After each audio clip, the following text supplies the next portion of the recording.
Hi friends, ఎలా ఉన్నారు అందరూ? బాగున్నారా? టుడే స్పెషల్ హ్యాపీ హ్యాపీ బిస్కెట్స్తో కేక్ ట్రై చేశాను. లేదు అడిగితే అది చేయడమే కదండి. ఏం లేదు, చాలా సింపుల్ ప్రాసెస్లో చేశాను. బిస్కెట్స్ని ముక్కలు ముక్కలు చేసేసుకొని దాన్ని మిక్సీ పట్టేసుకొని పౌడర్ చేసేసుకోవాలి. దాన్ని మిక్సీ బౌల్లో తీసేసుకొని 2 table spoon sugar powder, 1 table spoon baking powder వేసుకొని బాగా మిక్స్ చేసుకోవాలి. అండ్ సరిపడినంత పాలు సరిపడినంత పోసుకొని బాగా కేక్ బ్యాటర్ వచ్చేలాగా కలుపుకోవాలి ఫ్రెండ్స్. చాలా సింపుల్ ప్రాసెస్సే. మీలో ఎంతమంది హ్యాపీ హ్యాపీ బిస్కెట్స్తో కేక్ ట్రై చేశారో నాకు కామెంట్ చేయండి. చూసారు కదా, చాలా బాగుంది. స్టవ్ మీద పెట్టేసేసుకున్నాను. దాన్ని ఒక పావు గంట కదిలించకుండా ఉండాలి. కాకపోతే మనకు తొందర ఎక్కువ కదా, చాలాసార్లు అంటే 3-4 టైమ్స్ చెక్ చేశాను ఉడికిందా లేదా అని. లాస్ట్కి కన్ఫర్మ్ చేసుకొని ఉడికిందని స్టవ్ ఆఫ్ చేసేసుకున్నాను.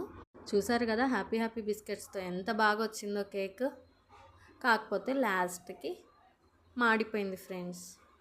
ఈ వీడియో మీకు నచ్చినట్లయితే ఒక చిన్న లైక్ ఇచ్చేసి నా ఛానల్ని సబ్స్క్రైబ్ చేసుకోండి. Bye friends.